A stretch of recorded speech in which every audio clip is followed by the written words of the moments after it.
मेरे इंतहाई काबिल कदर बुजुर्गों, दोस्तों, अजीज़ों, मैंने आपके सामने कुरान करीम की चंद आयात और नबी अलैहिस्सलाम की चंद अहादीस तलावत की हैं। अल्लाह रब्बुल आलमीन से इल्तिजा है कि मुझे सही सही बयान करने की तौफीक और फिर हम सबको इन पर अमल करने की तौफीक अता फरमाए। मैंने जो आपके सामने पहली आयत करीमा तिलावत की, अल्लाह ताला फरमाते हैं मन आरज़ अन ज़िक्री फ़इन्न लहू मईशतन ज़ंका। जिस शख्स ने मेरी याद से एराज किया बस हम उसकी जिंदगी तंग कर देंगे। वनहशुरुहु यौमल क़ियामति आमा, और क़यामत के दिन हम उसको अंधा करके उठाएंगे। क़ाल रब्बि लिमा हशरतनी आमा, कहेगा है मेरे रब आपने मुझे नाबीना करके क्यों उठाया है। वक़द कुन्तु बसीरा, हालांकि मैं तो दुनिया में अच्छा भला देखता था। क़ाल कज़ालिका अततका आयातुना फ़नसीतहा, अल्लाह ताला फरमाएंगे इसी तरह तेरे पास हमारी निशानियाँ आईं और तूने उनको बुला दिया। वकज़ालिकल यौम तुनसा, और आज के दिन तुझे भी बुला दिया गया। और दूसरी आयत करीमा में फरमाया व उम्ली लहुम इन्न कैदी मतीन, अल्लाह ताला फरमाते हैं मेरी पकड़ बड़ी सख्त है। और तीसरी आयत में फरमाया इन्न बत्श रब्बिका लशदीद, बेशक तेरे रब की जो पकड़ है ना वो अलबत्ता बहुत ही सख्त है। और नबी अलैहिस्सलाम की जो इरशादात मैंने तिलावत किए उसमें पहले हदीस में नबी अलैहिस्सलाम ने फरमाया कि मजलूम की बद्दुआ से बचो, बेशक उसके और अल्लाह के दरमियान कोई पर्दा नहीं। और दूसरी हदीस में फरमाया अज़्ज़ुल्मु ज़ुलुमातुन यौमल क़ियामा, कि जुल्म क़यामत के दिन के अंधेरों की शक्ल में। तो देखें हमें शरीयत ने बेहतरीन राह दिखाई है और अल्लाह पाक ने हमें जो मज़हब अता फरमाया इस्लाम वो बिल्कुल दुरुस्त मज़हब है। वमन यब्तगी गैरल इस्लामी दीनन फलन युक़बल मिन्हु, दीन इस्लाम के अलावा कोई दीन मकबूल हो ही नहीं सकता। अब सारी कायनात को अल्लाह पाक ने इंसान के लिए तख्लीक फरमाया। फरमाया अलम तरौ अन्नल्लाह सख्खर लकुम मा फिस समावाति व मा फिल अर्द व अस्बग़ अलैकुम निअमहु ज़ाहिरतन व बातिना, क्या तुमने देखा नहीं है कि अल्लाह ताला ने आसमानों और ज़मीन को तुम्हारे काम में लगा दिया और तुम्हारे ऊपर ज़ाहिरी बातिनी तमाम नेमतें अल्लाह पाक ने पूरी कर दी। यानी सारी कायनात की तमाम नेमतें, चाहे वो आसमानी नेमतें हों या ज़मीनी नेमतें हों, ये सारी की सारी, ये जो चांद सूरज सितारे, सारी कायनात की हर चीज़ ये इंसान के काम में लगी हुई है। और अल्लाह ने इंसान को किसके लिए पैदा किया है? इसकी तख्लीक का मकसद क्या है? फरमाया वमा खलक़तुल जिन्ना वल इंसा इल्ला लियअबुदून, कि जिन्नों और इंसानों को अल्लाह पाक फरमाते हैं मैंने अपनी इबादत के लिए पैदा किया।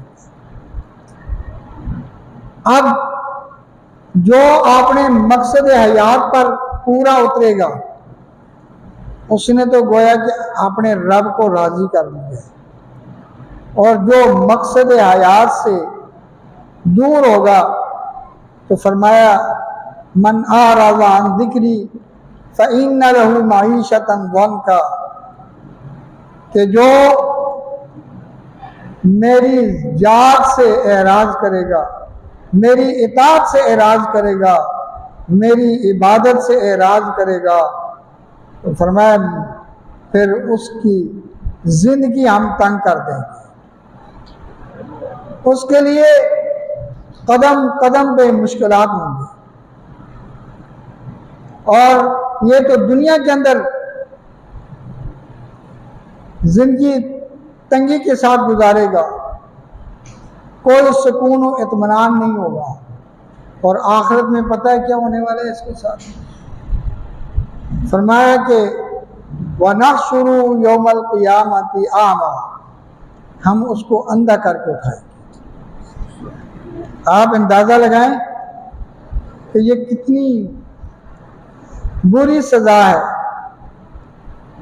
कितना बुरा अंजाम होगा कि दुनिया में भी सुकून न मिले और आखिरत में भी फिर इस नेमत उज़्मा से महरूम हो गए।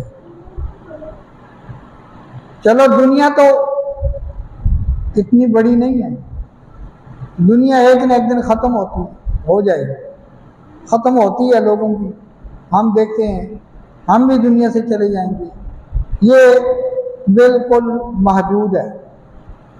और लेकिन क़यामत वो ज़िंदगी जो क़यामत से शुरू हो रही है उसने कभी ख़त्म नहीं होती, तो गए कि हमेशा हमेशा के लिए।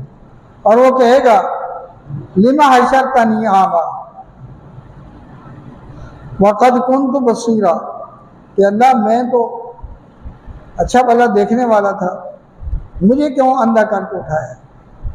तो उसकी वजह अल्लाह ताला बयान फरमाएंगे कि तेरे पास मेरी निशानियाँ आईं मेरे रसूलों की सूरतों में, और दीन की दावत पहुँचाने वालों की सूरत में निशानियाँ आईं, और तूने उनको बुलाया, तो आज तुझे भी बुला दिया गया, तुझे भी इन नेमतों से महरूम कर दिया गया। और इसी तरह फरमाया वअमली लहुम इन्न कैदी मतीन, अल्लाह ताला फरमाते हैं कि मैं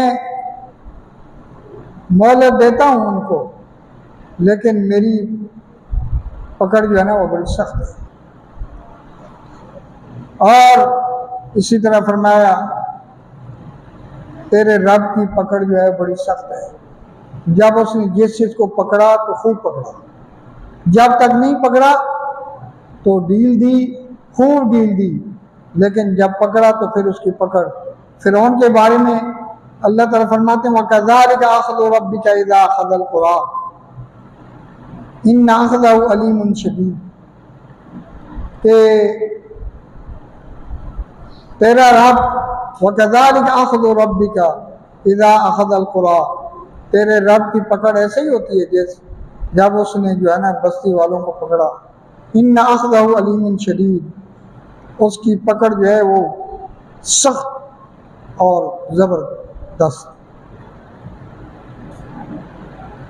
तो और हदीस में नबी अलैहिस्सलाम ने फरमाया कि मजलूम की बदुआ से बचो कि उसकी बदुआ डायरेक्ट अल्लाह पाक तक पहुँचती, दरम्यान में कोई भी हाइल नहीं होता।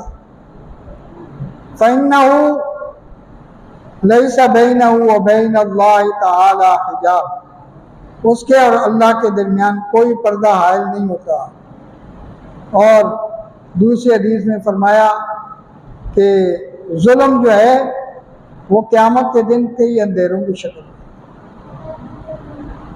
मगर दुनिया के अंदर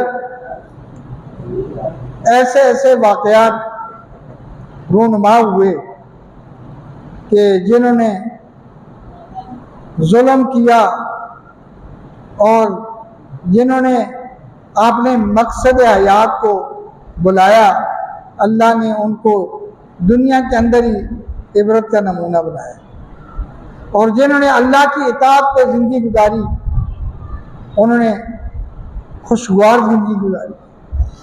अल्लाह ताला खुद कुरान पाक में फरमाते हैं मन आमिला सालिहन मिन ज़करिन औ उन्सा व हुवा मुमिनुन फलनुहयिन्नहु हयातन तय्यिबा व लनजज़ियन्नहुम अजरहुम बिअहसनि मा कानू यामलून। मन आमिला सालिहन मिन ज़करिन औ उन्सा, जिसने भी नेक अमल किया चाहे मर्द हो या औरत हो और ईमान की हालत में ये अमल किए, ईमान शर्त अव्वल है, तो अल्लाह ताला फरमाते हैं फलनुहयिन्नहु हयातन तय्यिबा, उसको हम जिंदा रखते हैं तो बेहतरीन जिंदगी के साथ, वलनजज़ियन्नहुम अजरहुम बिअहसनि मा कानू यामलून, और उनके आमाल का बदला भी हम बेहतरीन अता फरमाएंगे। और इसके मुकाबले में जिन लोगों ने जुल्म किया, गुज़श्ता अक़वाम के वाक़यात तो कुरान पाक में मौजूद हैं, लेकिन मैं इस उम्मत के भी कुछ वाक़यात आपको सुनाना चाहता हूँ। अल्लामा लालताई रहमहुल्लाह ने शरह एतक़ाद सुन्नह वल जमात के अंदर एक वाक़या लिखा है, और अल्लामा सयूती ने भी यही वाक़या शरह सुदूर में लिखा है।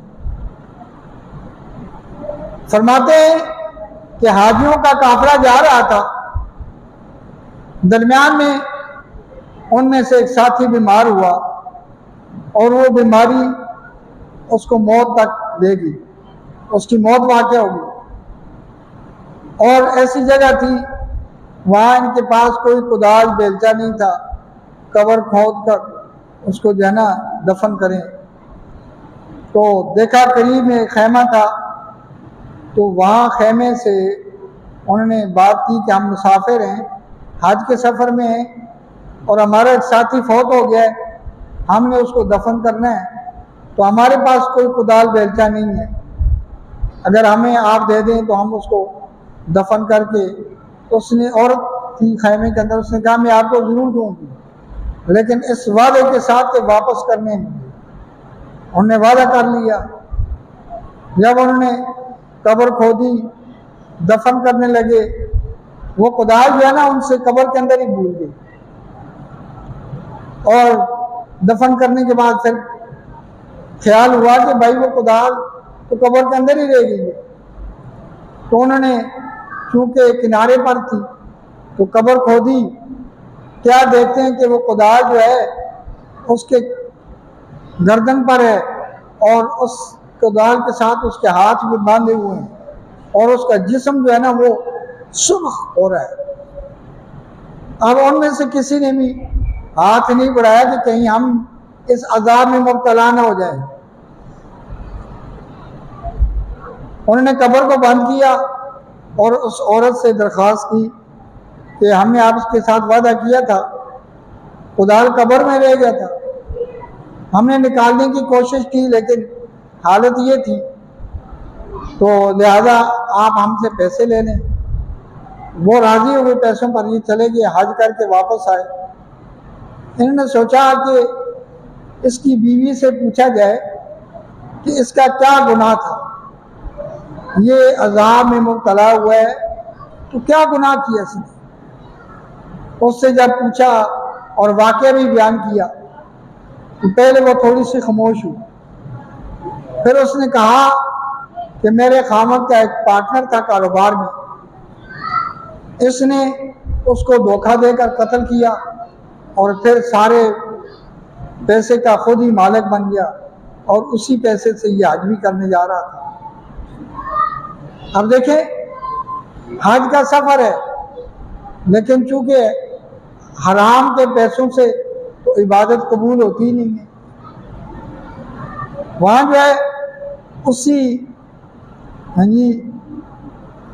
सफ़र के अंदर, हालांकि हज के सफ़र के अंदर जब कोई आदमी फौत हो जाए, नेकी का कोई भी सफ़र हो, तो उसके लिए जो है सदका जारिया बन जाता है।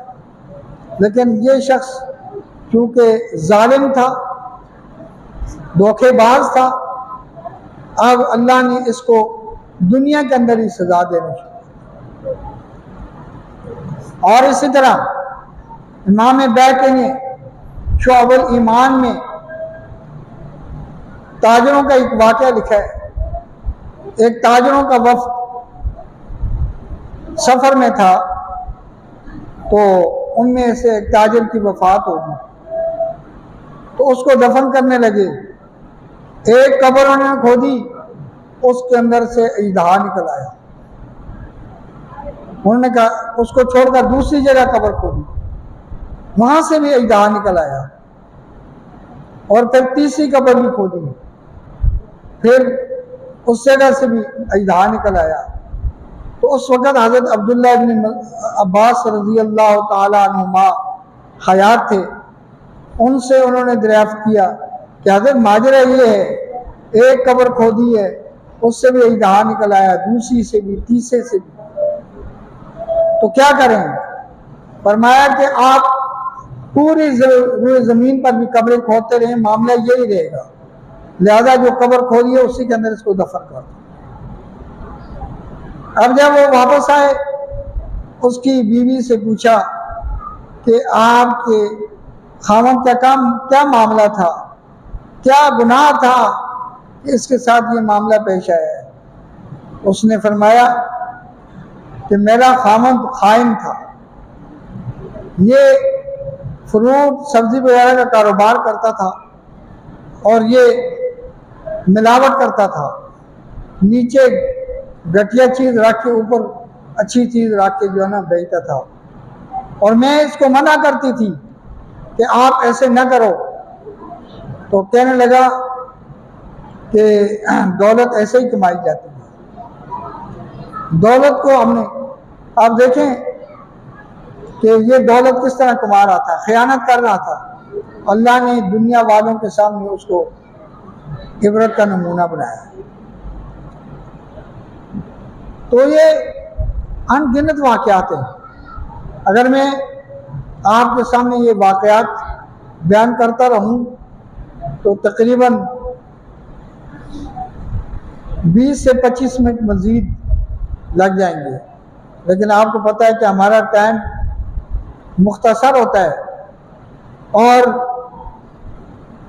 मुख्तसर टाइम के अंदर क्योंकि मुख्तसर बातें ही हमने करनी होती हैं, तो कुरान पाक की जो आयतें मैंने आपके सामने बयान फरमाई हैं, इनसे हमें सबक मिलता है कि हमें अल्लाह की याद में मशगूल रहना चाहिए। हम ये समझें कि पैसे में कामयाबी है, कभी नहीं। पैसा क्या कारून के पास कम था? क्या फिरौन के पास हुकूमत नहीं थी? क्या शद्दाद के पास दौलत नहीं थी?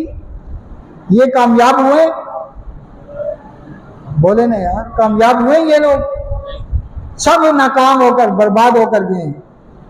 और अल्लाह ने कामयाबी जो है ना वो आपने याद में रखी। अल्लज़ीना आमनू व तत्मइन्नु कुलूबुहुम बिज़िक्रिल्लाह, वो लोग जो ईमान लाए और उनके दिल जो है ना वो अल्लाह की याद के साथ मुतमईन होते हैं।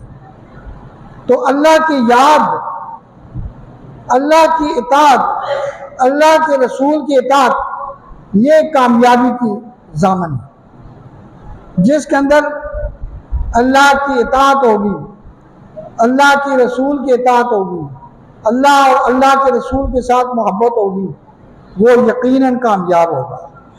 उसकी दुनिया की ज़िंदगी भी अच्छी है और आखिरत की ज़िंदगी तो होगी अच्छी, वो कामयाब रहेगा। अल्लाह ताला से दुआ है कि अल्लाह ताला हमें अपनी याद अता फरमाए और हमेशा अपनी याद के साथ हमें मुंसलिक रखे। व आखिर दावाना अनिल हम्दुलिल्लाहि रब्बिल आलमीन।